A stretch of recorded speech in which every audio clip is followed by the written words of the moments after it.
Hello student, ESPN online classes में आप सबका स्वागत है।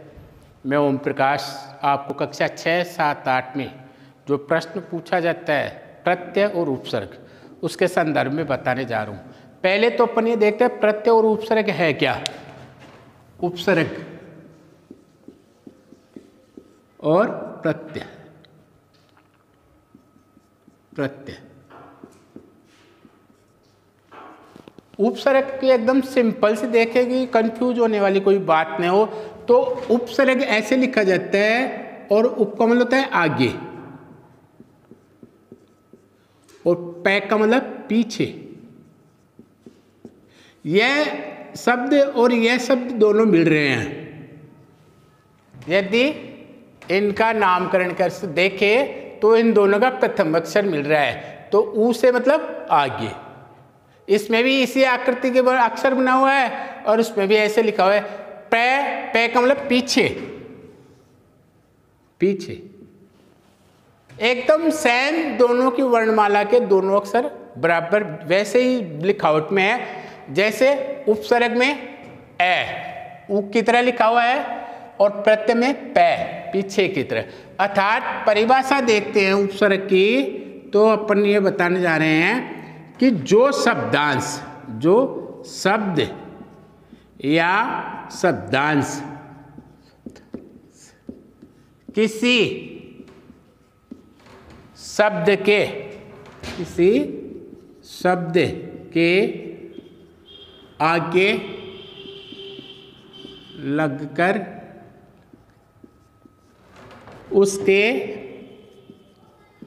अर्थ में परिवर्तन कर देते हैं। अर्थ में परिवर्तन कर देते हैं, उन्हें उपसर्ग कहते हैं।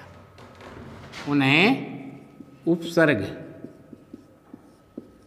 कहते हैं।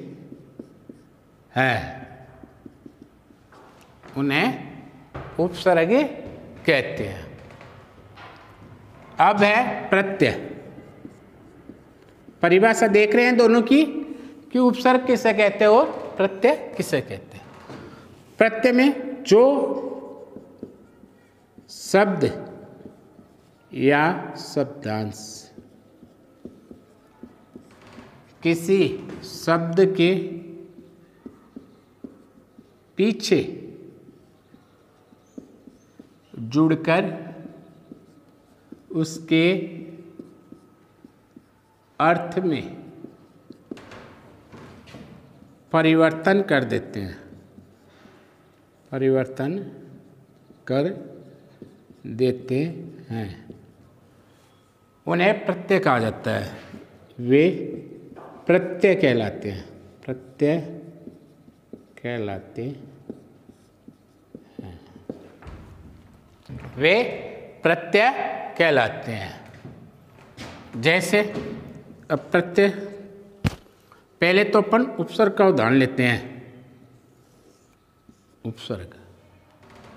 उपसर्ग हमेशा शब्द के आगे लगता है। जैसे घर है, घर मूल शब्द है और इसके आगे लगा दो रसोई। रसोई। यदि इस शब्द को इसके आगे जोड़ दिया जाए तो वो क्या हो गया? रसोई घर। रसोई घर। घर कौन सा? रसोई घर। ऐसे ही बहुत सारे ऐसे शब्द हैं जो बहुत शब्दों के आगे लगकर उनके अर्थ में परिवर्तन कर देते हैं। प्रत्यय जैसे हो गया वाला। जैसे वाला प्रत्यय लगाकर, वाला प्रत्यय से कोई शब्द बनाइए, कोई 3 शब्द बनाइए। जैसे दुकान मूल शब्द है, दुकान के पीछे वाला शब्द लगा देते तो क्या होता है? दुकान वाला। चाय मूल शब्द है, चाय के साथ यदि वाला शब्द लगा दें तो चाय वाला। दुकान वाला, चाय वाला। और ऐसे ही और शब्द लगा सकते हैं, जैसे मिठाई है, मिठाई मूल शब्द है, इसमें मिठाई के वाला प्रत्यय जोड़ते हैं तो हो जाएगा मिठाई वाला। मिठाई वाला। इस प्रकार से हमने देखा उपसर्ग क्या है और प्रत्यय क्या है। यानी जो शब्द या शब्दांश किसी शब्द के आगे जुड़कर उसके अर्थ में परिवर्तन कर देते हैं, उपसर्ग कहलाते हैं। और प्रत्यय में जो शब्द या शब्दांश किसी शब्द के पीछे जुड़कर उसके अर्थ में परिवर्तन कर देते हैं, वे प्रत्यय कहलाते हैं। जब उपसर्ग के वैसे तो और देख सकते हैं बहुत सारा, जैसे अब उपसर्ग के और उदाहरण बताते हैं कि उपसर्ग में कौन कौन से किसी भी शब्द के आगे लगा देते तो का मतलब होता है नहीं, या उसका अपमान हो जाता है। जैसे मान शब्द है, जैसे आज्ञा से है, आज्ञा से हो जाएगी अवज्ञा, ऐसे हो जाएगा अनादर। आदर से, जैसे आदर शब्द है, आदर से क्या हो जाएगा अनादर। कु शब्द से, जैसे कु से पुत्र है, पुत्र के क्या हो जाएगा कुपुत्र, कुपुत्र। और आगे और भी बहुत सारे उदाहरण है, जैसे कु से कुपुत्र और कु से हो जाएगा कुलीन, कुमाता।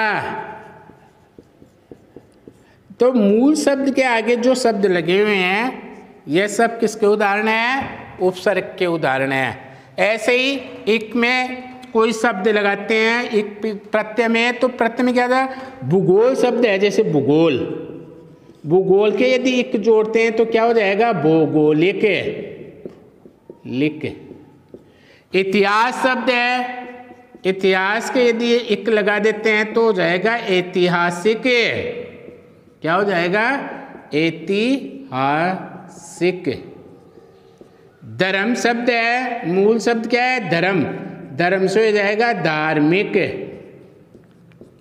इस प्रकार से कई छोटे छोटे शब्दांश आगे लगकर अर्थ में परिवर्तन कर देते हैं, वे उपसर्ग कहलाते हैं, और जो पीछे लगते हैं वे प्रत्यय कहलाते हैं। धन्यवाद।